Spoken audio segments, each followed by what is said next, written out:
Hello everyone, welcome back to Upside Down Data. Today I want to talk about a new way to assess relative value in crypto. If you like the content, remember to subscribe to the channel, give the video a like, and follow us on Twitter, where we put out regular updates about risk indicators and more. So in the crypto space, people often like to compare different assets against each other to get an idea of relative value, which asset is performing better than the other. And then that can give some information about, is one asset better than the other, generally speaking, et cetera, et cetera. So the most common approach you'll see that people take to this question is to just simply divide the dollar price of one asset by the dollar price of another asset. So what I'm showing you on the screen right now is just the ETH BTC chart. You've probably seen this before if you've been following the markets. It's something that people like to talk about a lot. And it does give useful information, right? It tells you points at which Ethereum really outperformed Bitcoin, points when Bitcoin was outperforming Ethereum, vice versa, etc., etc. But what this doesn't tell you, the limitation of this approach is that, it's telling you about the relative performance at this specific date, March 16th. It's not telling you about how Ethereum is performing relative to how Bitcoin was performing when it was an equal number of days old, right? We can say that, in Ethereum, let's say we want to look at when Ethereum was let's say about 150 days old, right? This is not comparing Ethereum at 150 days to Bitcoin when it was only 150 days old. This is comparing Ethereum at 150 days to Bitcoin already being hundreds and hundreds of days old, over 1,000 days old, actually, I believe, by this point. And so that's a limitation here. We're not comparing apples to apples in terms of amount of days the network has existed in terms of how its performance was doing. So another approach then that you might see people take is they'll take some asset, like in this case Bitcoin. They'll look at the logarithmic price, the kind of normalized price, as a multiples of 10. So that's what this is, the logarithmic price of Bitcoin. Each unit up here means a 10x. So 0 to 1 is a 10x. And then 1 to 2 is another 10x, or from 0 to 2 would be 100x, etc., all the way up.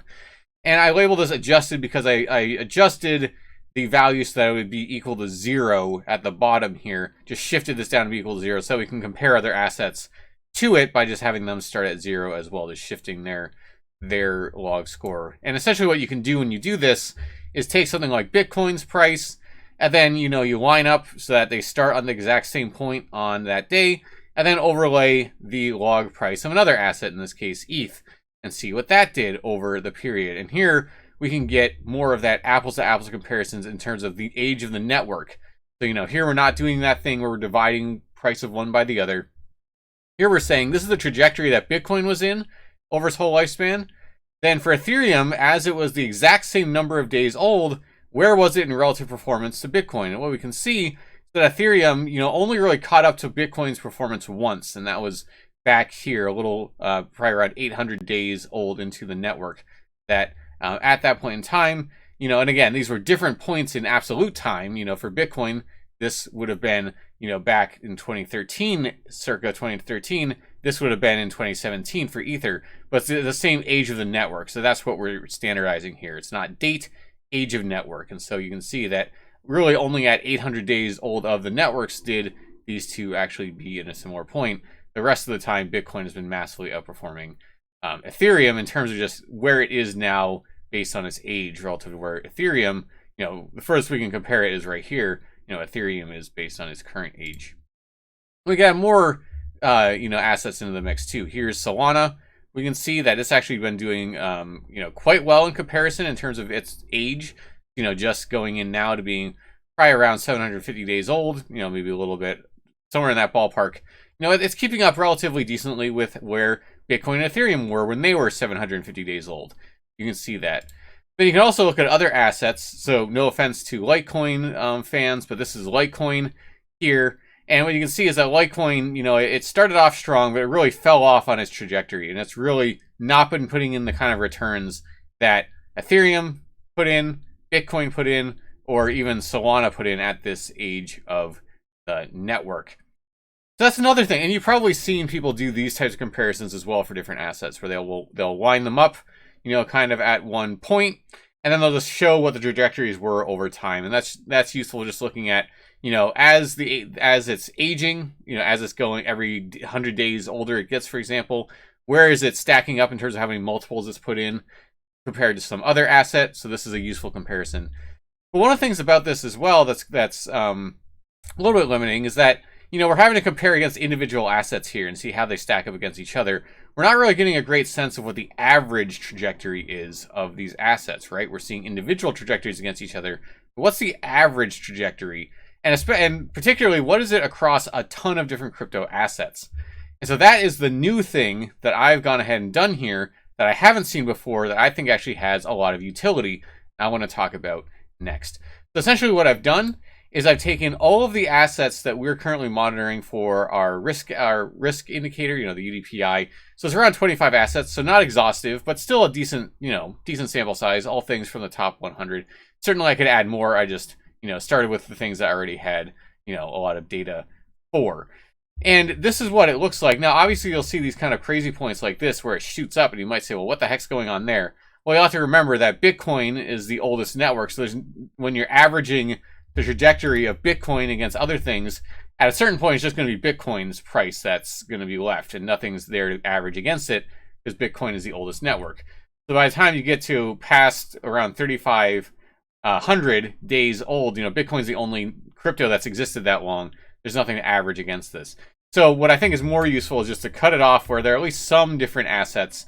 So here it's around 3,100 days that I cut this off, and just see what the average trajectory is. And that's what we can see right here.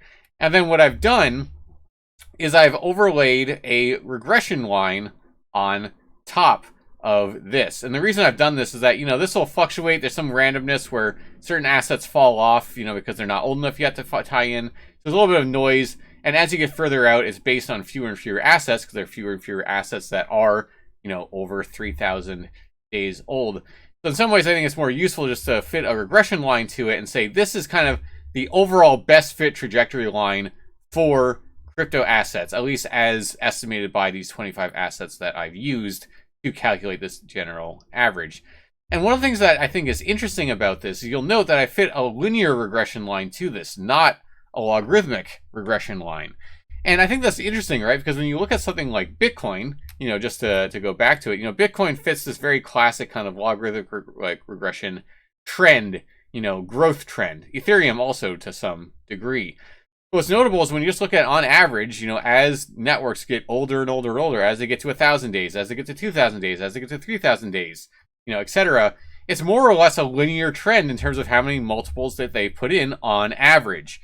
Now, obviously, different assets are starting in different market conditions. Some of them start in bear markets. Some of them have started in bull markets, et cetera, et cetera. But the fact is, because we're averaging across a bunch of different ones like that, that should kind of, not necessarily totally equal out, but at least it's going to be kind of spread out because there's, in the mix of this average, are ones that have started in bull markets and bear markets. They're kind of averaging across market cycles and just saying, at 1,000 days old, how many multiples do we expect an asset to put in? And what's actually interesting is that for these assets, which admittedly have been relatively successful assets, they put in a 10x, at least, more than a 10x by 1,000 days old. They put in more than a 100x by 2,000 days old, and more than, or around 1,000x by 3,000 days old on average. And so what's useful about this is first just that kind of nugget of knowledge that on average, these assets have put in these returns at these different ages. But then what I think is also useful and what I think might be, especially useful about this is that when we have this average trajectory line, which is this yellow line here, now we can go ahead and compare individual assets' performance against what we might expect the average crypto asset to do, or, the average successful crypto asset. Obviously, if you put in all the garbage coins that have microcaps into here, it's going to make this look a lot less impressive because those just go to zero and they don't really do anything too amazing. But if you're talking about assets that have been relatively successful, how have different ones compared to this average growth line, this average multiples put in line given a certain number of days old? So let's look at Bitcoin first, right? And what we noted before and what we can see here is that Bitcoin really kind of stands on its own. That Bitcoin has been the most impressive crypto asset in terms of returns, pretty much bar none, or at least bar none of the ones that I've included in these analyses. We can put ETH onto this as well, on this orange line. ETH has certainly been above average. It's really only dipped below average, a couple times, and then, back here. But for the most part, it spent most of its time kind of above average. We can put in Solana. It also has been, above that average line, although granted, it hasn't seen a full bear market yet, so it very well could come back down levels. We'll have to wait and see. Then we can also look at Litecoin and see it's actually, rarely been above this average growth line. It's only really been back here when it was quite young, and then once just for a little bit during the height of the bull market in 2017. But for the most part, it's actually been underperforming what the average asset would be, what would be expected from the average asset. So the reason I think this is useful is that it lets you take any asset, so even a brand new asset that's very young, and it lets you just say, okay, based on what it's been doing so far, let's say something like Solana, but maybe even younger. You could have taken Solana all the way back here, or even back here, and said, how is this performing relative to what we might expect the average successful crypto to do at this point in its lifespan? You would see it's about on track. And it was about on track this whole time, and then went exploding to the upside. And so this would have been a very bullish kind of signature. You would have seen, for the most part, it's kind of keeping track with the average growth trajectory. Or something with Litecoin, once it kind of dipped down to these doldrums and it hasn't been able to get up above, you might say, okay, sorry Litecoiners, but it really has not been showing its ability to keep up with the rest of the pack.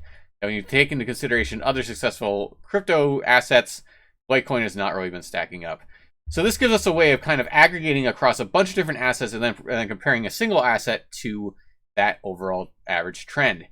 Now, another thing that would be interesting, I haven't done this yet, but would be, I think, interesting, is instead of just using this average across just a bunch of different crypto assets across a bunch of different categories, underlying this line are things like Link, which is an Oracle, things like Engine Coin, which is a gaming token, a bunch of different layer 1 protocols, XRP, Litecoin, more payment-oriented things, obviously Bitcoin. And so it's kind of getting a broad swath of the market. But you could instead say, okay, how does this layer 1 that I'm interested in, let's say Moonbeam, the new layer 1 blockchain that's on the Polkadot ecosystem. Let's say I want to compare what Glimmer is doing relative to just other layer 1 protocols that have been successful. So you could do that is maybe you take, ETH, AVAX, Solana, et cetera, et cetera, et cetera. And then you would make an average growth line for those. And then you could compare some new layer 1 to that and see how it's holding up. I think there's a lot of interesting things that can be done with this approach, where you could either just look across a swath of the market to see how an asset's performing relative to it, or specific sectors in the market and see if some asset within that sector is keeping up with the average expected growth based on number of days, or if it's falling behind, in this example, Litecoin. So that's another way of assessing relative value that I have not seen anyone else do in the space that I think is actually quite useful. So this is something that I plan to come back to, that when I look at different altcoins over time, especially if I'm looking at brand new altcoins that really don't have much history, and just to get an idea of, at least in how far it has existed, how is it stacking up based on maybe the expected trajectory. Something I plan to come back to, and I think it's a useful metric. It's a useful tool that no one else that I've ever seen has had in their toolbox. But here in Upside Down Data, we're definitely going to be adding this to the toolbox. All right, if you like the content, remember to subscribe to the channel, give the video a like, and follow us on Twitter. But a lot of updates, better indicators, and more over there.